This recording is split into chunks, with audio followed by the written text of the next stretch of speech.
নমস্কার, দেখছেন talk to Bangla. আমি অভিষেক রয়েছে আপনাদের সাথে। এই মুহূর্তে যে খবর নিয়ে উপস্থিত হয়েছে, তৃণমূল কংগ্রেসের ভরতপুরের বিধায়ক হুমায়ুন কবির, যাকে কিন্তু কেন্দ্র করে থাকে একদম সারাক্ষণ বিতর্ক, এবং সেই হুমায়ুন কবির কখনো কিন্তু আমরা দেখেছি যে বিভিন্ন দল কিন্তু তিনি ঘুরেছেন, এবং পশ্চিমবঙ্গে একদম রাজনৈতিক ইতিহাসে যে সমস্ত ব্যক্তিদের নাম দল বদলের তালিকায় উঠে আসে, হুমায়ুন কবির কিন্তু তার মধ্যে অন্যতম। এবার কিন্তু একটা খবর ঘুরে বেড়াচ্ছে নাকি যে কংগ্রেসের একদম শীর্ষ নেতৃত্ব প্রিয়াঙ্কা গান্ধী, যিনি রিসেন্টলি সাংসদ হয়েছেন, একদম রাহুল গান্ধীর পাশেই বসেন তিনি, প্রিয়াঙ্কা গান্ধী রাহুল গান্ধীর বোন, তিনি একদম নাকি সরাসরি হুমায়ুন কবিরের সাথে যোগাযোগ করেছেন। সিপিআইএম ছাড়া কিংবা বামফ্রন্ট ছাড়া এমন কোনো পার্টি নেই যে হুমায়ুন কবির তিনি ঘুরে আসেননি। তার কারণ আপনাদেরকে বলি, 1980 সাল নাগাদ তিনি রাজনীতি করতে শুরু করেন, এবং তার পরবর্তী 30 বছর তিনি কংগ্রেসে থাকেন, এবং তারপর তিনি কিন্তু চলে আসেন একদম সরাসরি তৃণমূল কংগ্রেসে, এবং তৃণমূল কংগ্রেসে থাকার পর বেশ কিছুদিন থাকার পর তার মোহভঙ্গ হয়, তিনি আবার কংগ্রেসে ফেরত যান, এবং তারপর আবার সেই কংগ্রেসে থাকতে না পেরে তিনি চলে যান হচ্ছে একদম সরাসরি ভারতীয় জনতা পার্টিতে 2019 সালে।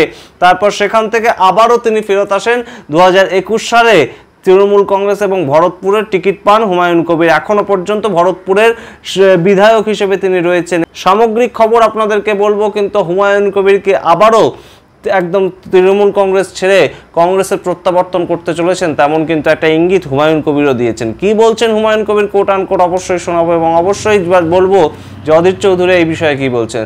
দেখতে থাকুন টক টু বাংলা। অবশ্যই টক টু বাংলা ইউটিউব চ্যানেলটিকে সাবস্ক্রাইব করে দেবেন। আসছি খবরে।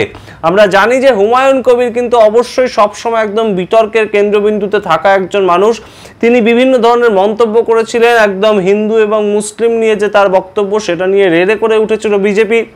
এবং যে হুমায়ুন কবির কিন্তু কয়েক বছর আগেও একদম আমরা দেখতে পেয়েছিলাম যে একদম সরাসরি বিজেপির একদম বিভিন্ন কর্মী সভা, বিভিন্ন প্রচার জনসভা, যখন কিন্তু একটা ভাব উঠেছিল 2021-এর ঠিক আগে যে বিজেপি পশ্চিমবঙ্গে ক্ষমতা দখল করবে, তখন কিন্তু হুমায়ুন কবির চলে গিয়েছিলেন বিজেপিতে, এবং তারপর 2021 সালে ঠিক আগে আমরা দেখতে পাই যে আবার তৃণমূল কংগ্রেসে প্রত্যাবর্তন করেন, এবং 2021 সালে তিনি হুমায়ুন কবির একদম ভরতপুরের টিকিট পেয়ে তিনি সেখানকার বিধায়ক হন। কিন্তু এখানে হুমায়ুন কবির কিন্তু রিসেন্টলি বিভিন্ন ঘটনায় দলকে বেশ খানিকটা অস্বস্তিতে ফেলেছে। আমরা দেখতে পেয়েছিলাম যে আরজিকর যখন ঘটনা ঘটেছিল, আরজিকর আন্দোলনের পরবর্তী সময় বিভিন্ন ক্ষেত্রে কিন্তু হুমায়ুন কবির তার যা বক্তব্য রাখছেন সেটা কিন্তু বেশ খানিকটা দল বিরোধী হয়ে যাচ্ছিল, এবং সেই ক্ষেত্রে শোকজও করা হয়েছিল হুমায়ুন কবিরকে। আমরা দেখেছিলাম দলের শৃঙ্খলা রক্ষা কমিটি শোভনদেব চট্টোপাধ্যায় থেকে ফিরাদ হাকিম, তাদের সামনে ডাকা হয়েছিল হুমায়ুন কবিরকে, এবং হুমায়ুন কবির যে কথা বলেছিলেন যে একদম শুভেন্দু অধিকারীর ঘরে গিয়ে নাকি শুভেন্দু অধিকারীকে তিনি আক্রমণ করবেন, 42 জন যে সংখ্যালঘু সম্প্রদায়ের বিধায়ক আছেন তাদেরকে নিয়ে, এবং শুভেন্দু অধিকারী একটি কথা বলেছিলেন যে একদম সংখ্যালঘু সম্প্রদায়ের বিধায়কদের 2026-এ বিজেপি সরকার আসার পর তারা নাকি একদম বিধানসভার বাইরে রাস্তায় ছুঁড়ে ফেলে দেবেন। এই কথার একদম পরিপ্রেক্ষিতে হুমায়ুন কবির তিনিও একদম কথা বলেছিলেন, একদম পাল্টা দিয়েছিলেন বলা যেতে পারে শুভেন্দু অধিকারীকে, এবং এই নিয়ে কিন্তু একদম রাজ্য রাজনীতি তোলপাড় হয়ে উঠেছিল যে ধর্মের ভিত্তিতে এই ধরনের কথাবার্তা তৃণমূল কংগ্রেস বিধায়ক কেন বলছেন, এবং সেটা কি দল এন্ডোর্স করে, এই প্রশ্ন উঠতে আমরা দেখতে পাই হুমায়ুন কবিরকে ডেকে পাঠান দলের শৃঙ্খলা রক্ষা কমিটি, এবং সেখানে হুমায়ুন কবির গিয়ে তারপর থেকে কিন্তু আর মুখ খোলেননি, তিনি সংযত থেকেছেন। এবং হুমায়ুন কবির কিন্তু সেই সময় একবার বলেও ছিলেন যে 2026-এ যদি মমতা বন্দ্যোপাধ্যায় দলের টিকিটে লড়তে বলেন তাহলে আমি দলের সৈনিক হিসেবে লড়বো, এবং যদি টিকিট না দেন, একদম সরাসরি বলেছিলেন যদি টিকিট না দেন তাহলে আমি আমার ব্যবস্থা করে নেব, এবং সেটা কি ব্যবস্থা 2026-এর শুরুতেই আমি কিন্তু ডিক্লেয়ার করব। একদম 2025 সালের 15ই মার্চ হুমায়ুন কবির সংবাদ মাধ্যমের সামনে বলেছিলেন যে 26-এর নির্বাচনে তৃণমূল যদি কোথাও আমাকে লড়ার সুযোগ দেয় তাহলে নিশ্চয়ই নেত্রীর সম্মানে আমি ভোটে লড়ব, যদি সেটা না দেয় তখন আমি কার হয়ে লড়ব, কার সঙ্গে বোঝাপড়া করব, এবং নাকি নিজেই আমি দল খুলব, সেটা 2026 সালের জানুয়ারি মাসে ঢাক ঢোল পিটিয়ে জানিয়ে দেব। তারপরে আমরা কিন্তু খবর পেয়েছিলাম সূত্র মারফত যে হুমায়ুন কবিরের সঙ্গে একদম মিম অর্থাৎ AIMIM অর্থাৎ আসাউদ্দিন ওয়াইসির যে দল, তারাও নাকি যোগাযোগ করেছিল, এবং সেটাও কিন্তু একদম সঠিক বলেছেন হুমায়ুন কবির যে একদম তারা যোগাযোগ করেছিল কিন্তু তাদেরকে না করে দিয়েছেন তিনি, কিন্তু এই মুহূর্তে কংগ্রেস থেকে, কংগ্রেসের একদম হাই কমান্ড থেকে নাকি হুমায়ুন কবিরের সঙ্গে যোগাযোগ করা হয়েছে এবং প্রিয়াঙ্কা গান্ধী নাকি নিজে ফোন করেছেন এবং সেটা নিয়ে হুমায়ুন কবিরের যে ইঙ্গিতপূর্ণ বক্তব্য সেটা কিন্তু আরো জল্পনা উস্কে দিয়েছে যে তাহলে কি আবারও 2026-এর ভোটের আগে তৃণমূল কংগ্রেস ছেড়ে কংগ্রেসে পা দিচ্ছেন হুমায়ুন কবির। কারণ তিনি বলছেন, আমাকে যদি কেউ অবজ্ঞা করে, আমাকে যদি কেউ সময় মতো যোগ্য সম্মান না দেয়, তাহলে সেই সম্মান ফিরে পেতে যে কোনো রাস্তা আমি অবলম্বন করতে পারি।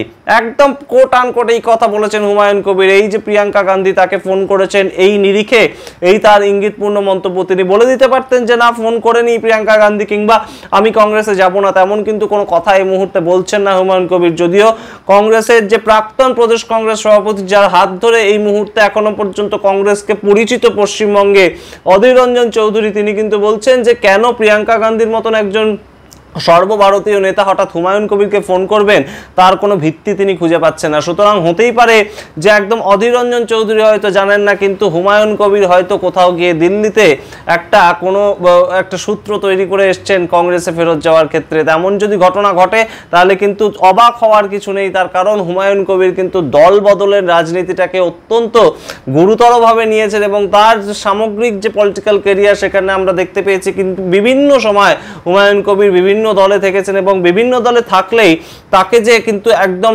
কোণঠাসা করে রেখেছে সেই দল, তার পরবর্তীতে তিনি আর কিন্তু সেই দলে বেশি দিন থাকেননি, এমন ইতিহাসও কিন্তু হুমায়ুন কবিরের রয়েছে।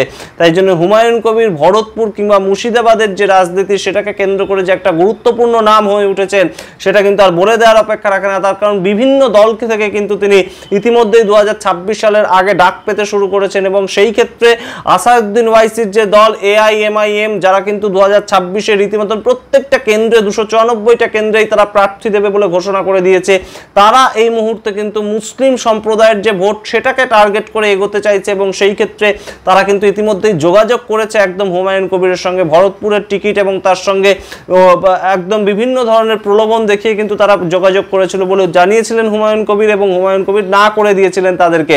এবং সেই সূত্রে এখন যদি কংগ্রেসের হাইকমান্ড প্রিয়াঙ্কা গান্ধীর মতন গুরুত্বপূর্ণ নেতা এই মুহূর্তে তার সঙ্গে যদি যোগাযোগ করে, তাহলে বুঝতেই হবে যে অধীর রঞ্জন চৌধুরীর থেকে কিন্তু হুমায়ুন কবির এই মুহূর্তে ভোটের রাজনীতির দিক থেকে অনেকটাই গুরুত্বপূর্ণ কংগ্রেসের কাছে এবং সেটা কিন্তু আরো একবার প্রমাণিত হলো। আপনারা কি মনে করছেন অবশ্যই কমেন্ট বক্সে জানাবেন। তবে অবশ্যই এই মুহূর্তে হুমায়ুন কবির কিন্তু যাবেন তৃণমূল কংগ্রেস ছেড়ে, তেমন কোনো কথাবার্তা একদম স্পষ্ট তো বলেননি, কিন্তু ইঙ্গিতপূর্ণভাবে কিন্তু তিনি বলেছেন যে তাকে যদি কেউ অবজ্ঞা করে, যোগ্য সম্মান না দেয়, তাহলে সেই যোগ্য সম্মান ফিরে পেতে যে কোনো পথ তিনি অবলম্বন করতে পারেন। এখন সেটা কোন পথ সেটাই কিন্তু আমরা দেখার অপেক্ষায়। তার কারণ হুমায়ুন কবির একদম তৃণমূল কংগ্রেসে যখন এসেছিলেন, একদম প্রথমবার কংগ্রেস ছেড়ে, তখন কিন্তু তিনি ছিলেন একদম অধীর রঞ্জন চৌধুরীর ছায়াসঙ্গী এবং তারপর থেকেই তার উত্থান। একদম অধীর রঞ্জন চৌধুরীর ছায়াসঙ্গী থেকে তিনি তৃণমূল কংগ্রেসে যান, সেখান থেকে আবার কংগ্রেসে আসেন, তারপর আবার বিজেপিতে যান, তারপরে আবার তৃণমূল কংগ্রেসের এখন বিধায়ক হয়ে তিনি রয়েছেন। সুতরাং বুঝতেই পারছেন একদম রীতিমতন বৈচিত্র্যপূর্ণ বিভিন্ন তার পলিটিক্যাল কেরিয়ার, বিভিন্ন দল ঘুরে আসা হুমায়ুন কবিরের পরবর্তী ঠিকানা কি কংগ্রেস, প্রদেশ কংগ্রেস, তার একদম পুরনো দল যেখান থেকে তিনি শুরু করেছিলেন, নাকি তৃণমূল কংগ্রেসই থেকে যাবেন হুমায়ুন কবির? কি মনে করছেন অবশ্যই কমেন্ট বক্সে কমেন্ট করে জানাবেন।